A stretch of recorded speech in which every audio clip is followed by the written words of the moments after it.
Epione pain management and regenerative centre. ఇక మీ నొప్పులు శాశ్వతం కావు.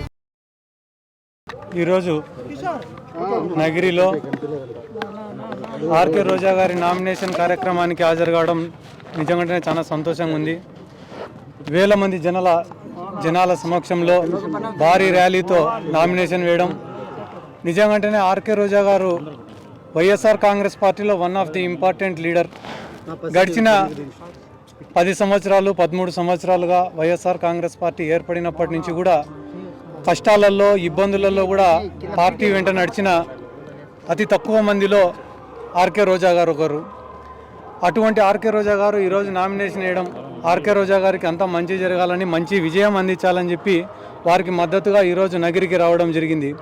ఎందుకంటే ఈరోజు అంతా మంచి రోజులు, వైఎస్ఆర్ కాంగ్రెస్ పార్టీ అధికారంలో ఉంది, సంక్షేమ పథకాలు అందుతున్నాయి, ప్రజలకు మంచి జరుగుతుంది, మా వెంట కూడా ఒక సైన్యం నడుస్తుంది. కానీ ఆ రోజు తెలుగుదేశం పార్టీ అధికారంలో ఉన్నప్పుడు, కష్టకాలంలో ఉన్నప్పుడు వైఎస్ఆర్ కాంగ్రెస్ పార్టీ తరఫున నిలబడిన ఎమ్మెల్యేలు కూడా అమ్ముడుపోయి తెలుగుదేశం పార్టీ తరఫున పోతున్నప్పుడు కూడా ఆర్కే రోజా గారు వైఎస్ఆర్ కాంగ్రెస్ పార్టీ తరఫున బలంగా నిలబడడం, ఎన్నో ప్రలోభాలు పెట్టినారు. ఆ రోజు తెలుగుదేశం పార్టీ వాళ్ళు మంత్రి పదవులు ఇస్తామని చెప్పి, డబ్బులు ఇస్తామని చెప్పి, మా పార్టీ తరఫున రాండి వైఎస్ఆర్ కాంగ్రెస్ పార్టీని పూర్తి స్థాయిలో డ్యామేజ్ చేయాలని చూసినారు. కానీ ఆర్కే రోజా లాంటి వాళ్ళు చాలామంది కూడా వైఎస్ఆర్ కాంగ్రెస్ పార్టీకి ఆ రోజు అండగా నిలబడినారు. దాని తర్వాతనే జగన్మోహన్ రెడ్డి గారు 151 సీట్లు గెలవడం జరిగింది. కాబట్టి ఆ రోజు మేము అతి తక్కువ మందితో పోరాడి 151 సీట్లు తెచ్చుకున్నాం.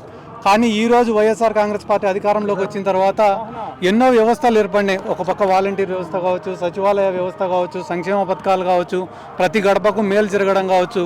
ఈరోజు ఇంత బలమైన సైన్యంతో ఎన్నికలకు పోతున్నాం కాబట్టి ఖచ్చితంగా ఆర్కే రోజా గారు కూడా చాలా పెద్ద మెజార్టీతోటి ఈ నగరిలో విజయం సాధించబోతున్నారు. కాబట్టి ఆర్కే రోజా గారికి కూడా ఆల్ ది బెస్ట్ తెలియజేస్తూ, చాలా పెద్ద విజయం రావాలా, చాలా పెద్ద పొజిషన్లో వాళ్ళు ఉండాలా, రాష్ట్ర ప్రజలకు ఎంతగానో ఉపయోగపడాలా, ముఖ్యంగా నగరి ప్రజలకు మరెన్నో సేవలు వాళ్ళు చేయాలని చెప్పి మనస్ఫూర్తిగా దేవుణ్ణి కోరుకుంటున్నాను. మరిన్ని వీడియోస్ కోసం ఛానల్ ని సబ్స్క్రైబ్ చేయండి, లేటెస్ట్ అప్డేట్స్ కోసం వాట్సాప్ ఛానల్ ని ఫాలో చేయండి అండ్ లింక్ డిస్క్రిప్షన్ లో ఉంది.